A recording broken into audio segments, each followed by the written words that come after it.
कृष्ण हरे कृष्ण कृष्ण कृष्ण हरे हरे हरे राम राम राम हरे हरे। श्रीमद्भागवतम एकादश स्कंदः अथ चतुर्दशोऽध्यायः। भक्ति योग की महिमा तथा ध्यान विधि का वर्णन इस अध्याय में किया गया है। उद्धवाच वदन्ति कृष्ण श्रेयांसि बहूनि ब्रह्मवादिनः तेषां विकल्प प्राधान्यमुताहो एकमुख्यता भवतो दाहृतः स्वामिन् भक्तियोगो अनपेक्षितः निरस्य सर्वतः संगम येन त्वया विषेन्वनः। उद्धव जी ने पूछा, श्री कृष्ण ब्रह्मवादी महात्मा आत्म कल्याण के अनेकों साधन बतलाते हैं, उनमें अपनी अपनी दृष्टि के अनुसार सभी श्रेष्ठ हैं अथवा किसी एक की प्रधानता है। मेरे स्वामी, आपने तो अभी अभी भक्ति योग को ही निरपेक्ष एवं स्वतंत्र साधन बतलाया है, क्योंकि इसी से सब ओर से आसक्ति छोड़कर मन आप में तन्मय हो जाता है। श्री भगवान वाचे कालेन नष्टा प्रलये वाण्यं वेद संगीता मयादौ ब्रह्मणे प्रोक्ता धर्मो यस्यां वदात्मकः तेन प्रोक्ता च पुत्राय मनवे पूर्वजाय सात्को भृगवादयो गृह्णन् सप्त ब्रह्म महर्षयः तेभ्यः पितृभ्यस्तथ पुत्रा देवदानवगुह्यकाः मनुष्याः सिद्धगन्धर्वाः सविद्याधरचारणाः किं देवाः किन्नरा नागारक्ष किं पुरुषादयः भवस्तेषां प्रकृतयो रजः सत्तमो भुवः याभिर्भूतानि भिद्यन्ते भूतानां मतयस्तथा यथा प्रकृति सर्वेषां चित्रावाच्य स्रवन्ति इति प्रकृतिवैचित्र्याद् भिद्यन्ते मतयो नृणां पारम्पर्येण केषाञ्चित् पाखण्डमतयो परे मनमाया मोहितधियः पुरुषा पुरुषर्षभः श्रेयो वदन्तनेकान्तं यथा कर्म यथा रुचि धर्म में केयश्चान्ये कामं सत्यं दमं समम् अन्ये वदन्ति स्वार्थं वा ऐश्वर्यं त्यागभोजनं किञ्चित् यज्ञतपोदानं व्रतानि नियमानि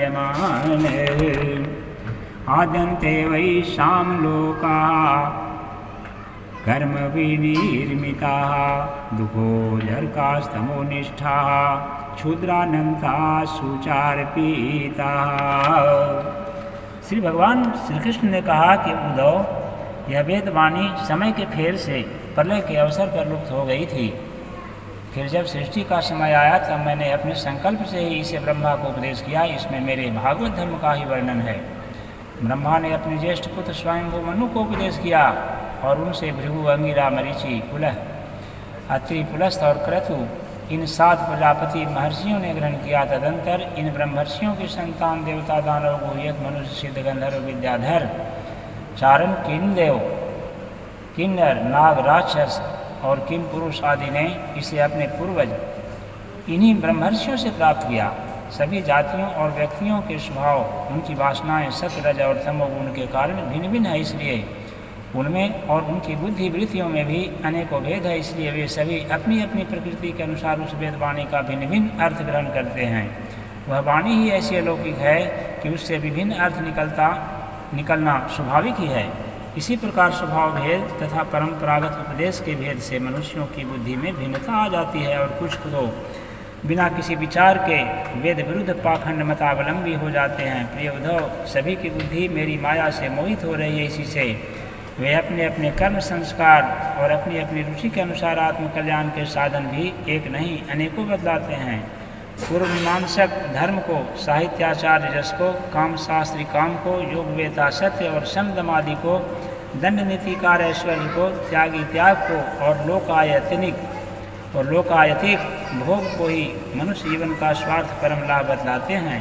कर्मयोगी लोग यज्ञ तप दान व्रत तथा यम नियम आदि को पुरुषार्थ बताते हैं, परंतु ये सभी कर्म हैं। इनके फलस्वरूप जो लोग मिलते हैं वे उत्पत्ति और नाश वाले हैं। कर्मों का फल समाप्त हो जाने पर उनसे दुखी मिलता है और सच पूछो तो उनकी अंतिम गति घोर अज्ञान ही है। उनसे जो सुख मिलता है वह तुच्छ है, नगण्य है और वे लोक भोग के समय भी असूया आदि दोषों के कारण शोक से परिपूर्ण है, इसलिए इन विभिन्न साधनों के फेर में नहीं पड़ना चाहिए। इन साधनों के फेर में नहीं पड़ना चाहिए, तो भगवान कह रहे हैं मयि अर्पितात्मना सभ्य निरपेक्षस्य सर्वतः मयात्मना सुखम यत्तत् कुतः स्याद् विषयात्मनाम् अकिंचनस्य दान्तस्य शान्तस्य समचेतसः मया सन्तुष्टमनसः सर्वाः सुखमयादिशः न पारमेष्ठ्यं न महेन्द्रधिष्णयं न सार्वभौमं न रसाधिपत्यं न योगसिद्धिरपुनर्भवं वा मयि अर्पितात्मेक्षति विनान्यात्। प्रिय उद्धव, सब ओर से निरपेक्ष बेपरवाह हो गया है। जो सब ओर से निरपेक्ष बेपरवाह हो गया है, किसी भी कर्म या फल आदि की आवश्यकता नहीं रखता और अपने अंतःकरण को सब प्रकार से मुझे समर्पित कर चुका है, परमानंद स्वरूप है, उसकी आत्मा के रूप में स्फुरित होने लगता हूँ। इससे वह जिस सुख का अनुभव करता है वह विषय लोलुप प्राणियों को किसी प्रकार मिल नहीं सकता। जो सब प्रकार के संग्रह परिग्रह से रहित अकिंचन है, जो अपनी इंद्रियों पर विजय प्राप्त करके शांत और समदर्शी हो गया है, जो मेरी प्राप्ति से ही मेरे सानिध्य का अनुभव करके ही सदा सर्वदा पूर्ण संतोष का अनुभव करता है, उसके लिए आकाश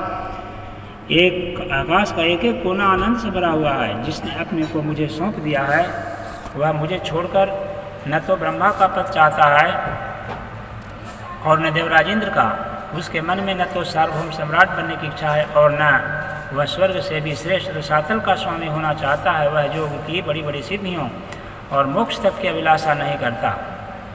न तथा में प्रियतम आत्मयोनिर्न शंकर न च शंकर्षणो नई श्री नैर्वा नैवात्मान च यथा भवान निरपेक्षं मुनिं शान्तं निर्वैरं समदर्शनम् अनुप्रजाम्यहं नित्यं पूये येत्यं धीरेणुभिः। जिसे किसी की अपेक्षा नहीं, जो जगत के चिंतन से सर्वथा उपरत होकर मेरे ही मनन चिंतन में तल्लीन रहता है और आग द्वेष न रखकर सबके प्रति समान दृष्टि रखता है, उस महात्मा के पीछे पीछे मैं निरंतर यह सोचकर घुमा करता हूँ कि उसके चरण कमल की धूली उड़ करके मेरे ऊपर पड़ जाए और मैं पवित्र हो जाऊँ। निष्किंचना मयि अनुरक्त चेतस शांता महांतो अखिल जीववत्सलाः कामैरनालब्धधियो जुषन्ति यत् तन्नैरपेक्षं न विदुः सुखं मम। जो सब प्रकार के संग्रह परिग्रह से रहित है, यहाँ तक कि शरीर आदि में भी अहंता ममता नहीं रखते, जिनका चित्त मेरे प्रेम में के रंग में रंग गया है, जो संसार की वासनाओं से शांत उपरत हो चुके हैं और जो अपनी महत्ता उदारता के कारण स्वभाव से ही समस्त प्राणियों के प्रति दया और प्रेम का भाव रखते हैं, किसी प्रकार की कामना जिनकी बुद्धि का स्पर्श नहीं कर पाती, उन्हें मेरे जिस परमानंद स्वरूप अनुभव होता है उसे और कोई जान नहीं सकता, क्योंकि वह परमानंद तो केवल निरपेक्षता से ही प्राप्त होता है। बाध्यमानोपि मदभक्तो विषयैर्जितेन्द्रियैः प्रायः पगलभया भक्त्या विषयैर्नाभिभूयते यथाग्निः सुसमिद्धार्चिः करोते धांसि भस्मसात् तथा मद्विषया भक्तिरुद्धवैनांसि कृष्णसः न साधयति मां योगो न सांख्यं धर्म उद्भव न स्वाध्यायस्तपस्त्यागो यथा भक्तिर्ममोर्जिताः भक्त्यामेकया ग्राह्य श्रद्धयात्मा प्रियः सतां भक्ति पुनातिमन्निष्ठा स्वापाकानपि संभवात् धर्मः सत्यदयोपेतो विद्या वा तपसान्विता भक्त्यापेतमात्मानं न सम्यक् प्रमुनाति कथं विना रोमहर्षङ्ग्रवता चेतसा विना विनानन्दाश्रुकलया शुद्धेद भक्त्या विनाशयः। उद्धव जी, मेरा भक्त अभी जितेंद्रिय नहीं हो सका है। जो भक्त अभी जितेंद्रिय नहीं हो सका है, जो संसार के विषय बार बार उसे बाधा पहुंचाते रहते हैं, अपनी ओर खींच लिया करते हैं, वह भी क्षण क्षण में बढ़ने वाली मेरी प्रगल्भ भक्ति के प्रभाव से प्रायः विषयों से पराजित नहीं होता। उद्धव, जैसे धधकती हुई आग लकड़ियों के बड़े बड़े ढेर को जलाकर खाक कर देती है, वैसे ही मेरी भक्ति भी समस्त पाप राशि को पूर्णतया जला डालती है। उद्धव, योग साधन, ज्ञान विज्ञान, धर्मानुष्ठान, जप पाठ, तप त्याग मुझे प्राप्त करने में उतना समर्थ नहीं है जितने दिनों दिन बढ़ने वाली अनन्य प्रेममयी भक्ति मैं संतों का प्रियतम आत्मा हूँ। मैं अनन्य श्रद्धा से अनन्य भक्ति से ही पकड़ में आता हूँ। मुझे प्राप्त करने का जो यह एक ही उपाय है। मेरी अनन्य भक्ति उन लोगों को भी पवित्र जाति दोष से मुक्त कर देती है जो जन्म से ही चांडाल हैं। इसके विपरीत जो मेरी भक्ति से वंचित हैं, उनके चित्त को सत्य और दया से युक्त धर्म और तपस्या से युक्त विद्या और भली भांति पवित्र करने में असमर्थ हैं। जब तक सारा शरीर पुलकित नहीं हो जाता, चित्त पिघल कर गदगद नहीं हो जाता, आनंद के आंसू आँखों से छलकने नहीं लगते तथा अंतरंग और बहिरंग भक्ति की बाढ़ में चित्त डूबने उतारने नहीं लगता, तब तक इसके शुद्ध होने की कोई संभावना ही नहीं है। अथं विनारोम हर्षम नहीं है। न साधयति मां योगो न सांख्यं धर्म उद्भव न स्वाध्यायस्तपस्त्यागो यथा भक्ति ममोर्जिता। भक्त्याह मेकया ग्राह्य श्रद्धयात्मा प्रियशतां भक्ति पुनाति मन्निष्ठा स्वापकान् अपि संभवात्। धर्मशक्तदयोपेतो विद्यावात् प्रशान्विता मद्भक्त्यापेतमात्मानं न सम्यक् सम्पूर्णाति। कथं विना रोमहर्षं द्रवता चेदशा विना विनानन्दा सुकलया शुद्धिर्भक्त्या विनाशयः। वाग्गद्गदां द्रवते यस्य चित्तं रुदत्य विघ्नं हसति क्वचिच्च विलज उद्गायति विद्यते च मद्भक्तियुक्तो भुवनं पुनाति। यथा गृह्णाहे ममलं यहाति ध्वात्महं पुनः स्वं भजते च रूपम् आत्मा च कर्मानुशयं विधूय मद्भक्तियोगेन भजन्त्यथो माम्। यथा मयात्मा यथा यथात्मा परिमृज्यते शौ मत्पुण्यगाथा श्रवणाभिधानैः तथा तथा पश्यति वस्तु सूक्ष्मं चक्षुर्यथैवांजन संप्रयुक्तम्। जिसकी वाणी प्रेम से गदगद हो रही है, चित्त पिघलकर एक ओर बहता रहता है, एक क्षण के लिए भी रोने का ताता नहीं टूटता, परंतु जो कभी कभी खिलखिलाकर हंसने भी लगता है, कहीं लाज छोड़कर ऊंचे स्वर से गाने लगता है, तो कहीं नाचने लगता है। भैया उद्धव, मेरा वह भक्त न केवल अपने को बल्कि सारे संसार को पवित्र कर देता है। जैसे आग में तपाने पर सोना बैल छोड़ देता है, निखर जाता है और अपने असली शुद्ध रूप में स्थित हो जाता है, वैसे ही मेरे भक्ति योग के द्वारा आत्मा कर्म वासनाओं से मुक्त होकर के मुझको ही प्राप्त हो जाता है, क्योंकि मैं ही उनका वास्तविक स्वरूप हूँ। उद्धव जी, मेरी परम पावन लीला कथा के श्रवण कीर्तन से जो जो चित्त का मैल धुलता जाता है, त्यों त्यों उसे सूक्ष्म वस्तु के वास्तविक तत्व का दर्शन होने लगता है। जैसे अंजन के द्वारा नेत्र के दोष मिटने पर उसमें सूक्ष्म वस्तुओं का देखने की शक्ति आने लगती है। विषयान्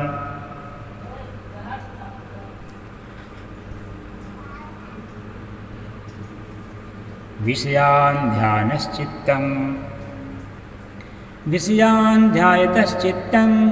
विषयेषु विसज्जते मामनुस्मरस्य चित्तं मय्येव प्रविलीयते। मामो विषयान् ध्यायतश्चित्तं विषयेषु विसज्जते मामनुस्मरतश्चित्तं मय्येव प्रविलीयते। तस्माद् सद्भिज्ञानं यथा स्वप्नमनोरथं हित्वायपि समाधयेत् स्वमनोमदभावभावितं। स्त्रीणां त्रिसङ्गिनां सङ्गं त्यक्त्वा दूरतयात्मवान् क्षेमे विविक्तयासि न चिन्त्यते मां तन्द्रीतः। न तथास्य भवेत् क्लेशो बन्धस्यान् प्रसङ्गतः योषितसङ्गात् यथा पुंसो यथा तत्सङ्गी सङ्गतः। जो पुरुष निरंतर विषय चिंतन किया करता है उसका चित्त विषयों में फंस जाता है, और जो मेरा स्मरण करता है उसका चित्त मुझ में तल्लीन हो जाता है। इसलिए तुम दूसरे साधनों और फलों का चिंतन छोड़ दो। अरे भाई, मेरे अतिरिक्त और कुछ है ही नहीं। जो कुछ जान पड़ता है वह ठीक वैसा ही है जैसे स्वप्न अथवा मनोरथ का राज। इसलिए मेरे चिंतन से तुम अपना चित्त शुद्ध कर लो और उसे पूरी तरह से एकाग्रता से मुझ में ही लगा दो। संयमी पुरुष स्त्रियों और उनके प्रेमियों का संग दूर से ही छोड़कर पवित्र एकांत स्थान में बैठकर बड़ी सावधानी से मेरा चिंतन करें। प्यारे उद्धव, स्त्रियों के संग से और स्त्री संगियों के लंपटों के संग से पुरुष को जैसे क्लेश और बंधन में पड़ना पड़ता है, वैसा क्लेश और फसावट और किसी के संग से नहीं होती। उद्धवाच यथा त्वामरविन्दाक्ष यादृशं वा यदात्मकं ध्यानं मोक्षोदेतन्मे ध्यानं त्वं वक्तुमर्हसि। उद्धव जी ने पूछा कि कमल नयन श्याम सुंदर, आप कृपा करके यह बतलाइए कि मुमुक्षु पुरुष आपका किस रूप से, किस प्रकार और किस भाव से ध्यान करे। श्री भगवान उवाच। अब भगवान बताना शुरू कर रहे हैं। भगवान श्री कृष्ण ने कहा, शमयासनयासीनः समकायो यथा सुखं हस्त्वावुत्संगयाधाय स्वनासाग्रकृते क्षणः प्राणस्य शोधेन मार्गं पूरकुम्भकरेचकैः विपर्येणापि शनैरभ्यसेन्द्रियः विपर्येणापि शनैरभ्यसेन्निजितेन्द्रियः हृदयविच्छिन्नमोङ्कारं घण्टानादं विशोर्णवत् प्राणिनोद्विर्ज तत्राथ पुनः संवेशयेत् स्वरम् एवं प्रणवसंयुक्तं प्राणमेव समभ्यसेत् दशकृतस्त्रीश्रवणं मासादर्वावृतानीलः हितपुण्डरीकमन्तस्थ मूर्ध्वनालमधोमुखं ध्यात्वोर्ध्वमुखमुन्निद्रमष्टपत्रं सकर्णिकं कर्णिकायां नशेत् सूर्य सोमाग्निरुत्तरोत्तमं वह्निमध्ये स्मरेद्रूपं ममैतज्ञानमङ्गलम्। श्री भगवान ने कहा, प्रिय उद्धव, जो न तो ऊंचा हो और न बहुत नीचा हो, ऐसे आसन पर शरीर को सीधा रख करके आराम से बैठ जाए। हाथों को अपने गोद में रख ले और दृष्टि अपनी नासिका के अग्रभाग पर जमावे। इसके बाद पूरक, कुंभक और रेचक, रेचक, कुंभक और पूरक, इन प्राणायामों के द्वारा नाड़ियों का शोधन करे। प्राणायाम का अभ्यास धीरे धीरे बढ़ाना चाहिए। इसके साथ इंद्रियों को जीतने का भी अभ्यास करना चाहिए। हृदय में कमल नालगत पहले सूत के समान ओंकार का चिंतन करे। प्राण के द्वारा उसे ऊपर की ओर ले जाए और उसमें घंटा नाद के समान स्वर स्थित करे। उस स्वर का ताता टूटने न पावे। इस प्रकार प्रतिदिन 3 समय 10-10 बार ओंकार सहित प्राणायाम का अभ्यास करे। ऐसा करने से 1 महीने के अंदर ही प्राणवायु वश में हो जाता है। इसके बाद ऐसा चिंतन करे कि हृदय एक कमल है, वह शरीर के भीतर इस प्रकार स्थित है मानो उसकी डंडी तो ऊपर की ओर और मुंह नीचे की ओर है। अब ध्यान करना चाहिए कि उसका मुंह ऊपर की ओर होकर खिल गया है। उसके 8 दल हैं और उसके बीचों बीच पीली पीली अत्यंत सुकुमार कर्णिका है। कर्णिका पर क्रमशः सूर्य, चंद्रमा और अग्नि का न्यास करना चाहिए। तदंतर अग्नि के अंदर मेरे इस स्वरूप का स्मरण करना चाहिए। मेरा यह स्वरूप ध्यान के लिए बड़ा मंगलमय है। मेरे अवयवों की गठन बड़ी सुडौल है। रोम रोम से शांति चपकती है। समं प्रशांतं सुमुखं दीर्घचारु चतुर्भुजं सुचारु सुंदरग्रीवं सुकपोलं शुचिस्मितं समानकर्णविन्यस्त स्फुरन्मकरकुण्डलं हेमाम्बरं घनश्यामं श्रीवत्स श्रीनिकेतनम्। मेरे अवयवों की गठन बड़ी सुडौल है। रोम रोम से शांति चपकती है। मुख कमल अत्यंत प्रफुल्लित और सुंदर है। घुटने तक की मनोहर 4 भुजाएं हैं। बड़ी सुंदर और मनोहर गर्दन है। मरकत मणि के समान सुस्निग्ध कपोल हैं। मुख पर मंद मंद मुस्कान की अनोखी छटा है। दोनों ओर के कान बराबर हैं और उनमें मकराकृत कुंडल झिलमिला रहे हैं। वर्षाकालीन मेघ के समान श्यामल शरीर पर पीताम्बर फहरा रहा है। श्रीवत्स एवं लक्ष्मी जी का चिन्ह वक्षस्थल पर दाएं और बाएं विराजमान है। क्रमशः शंख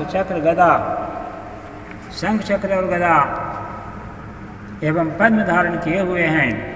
शंख चक्र गदा पद्म वनमाला विभूषितं नुपुरैर्विलसत्पादं कौस्तुभप्रभयायुतं द्युमत्किरीटकटक कटिसूत्राङ्गदायुधं सर्वाङ्गसुन्दरं हृद्यं प्रसादसुम्भीक्षणम्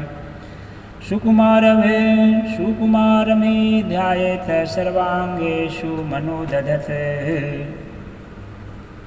पद्म धारण किए हुए हैं। गले में वनमाला लटक रही है। चरणों में सुंदर नुपुर शोभा दे रहे हैं। गले में कौस्तुभमणि जगमगा रही है। अपने अपने स्थान पर चमचमाते हुए किरीट, कंकण, करधनी और बाजूबंद शोभायमान हो रहे हैं। मेरा एक एक अंग अत्यंत सुंदर एवं हृदयहारी है।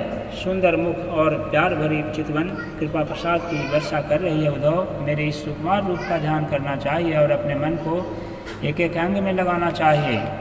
इन्द्रियाणीन्द्रियार्थेभ्यो मनसा कृष्य तन्मनः बुद्धया सारथिनादिरः प्रणयेन मयि सर्वतः तत्सर्वव्यापकं चित्तमाकृष्यैकत्र धारयेत् नान्यानि चिन्तयेद् भूयः सुस्मितं भावेन मुखम् तत्र लब्धपदं चित्तमाकृष्य व्योम्नि धारयेत् तच्च त्यक्त्वा मदारोहो न किञ्चिदपि चिन्तयेत् एवं समाहितमतिर्मामेवात्मानमात्मनि विचष्टे मयि सर्वात्मं ज्योतिर्ज्योतिषि संयुतं ध्याननेत्थं सुतीव्रेण युङ्गितो योगिनो मनः संज्ञास्यत्यासु निर्वाणं दब्धज्ञानक्रियाभ्रमः।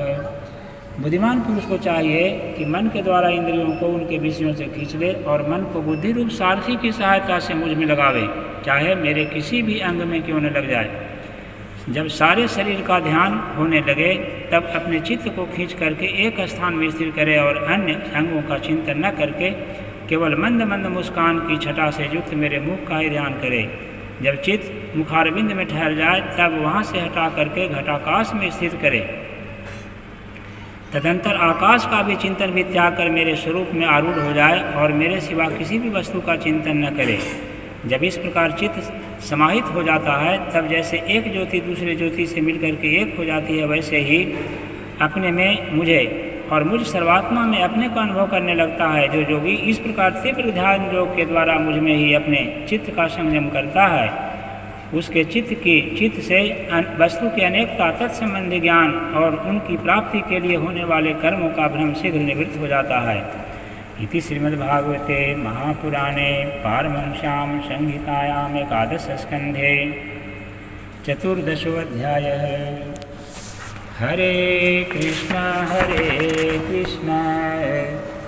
कृष्ण कृष्ण हरे हरे,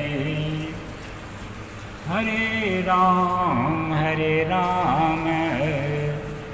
राम राम हरे हरे। श्री कृष्ण भगवान की जय।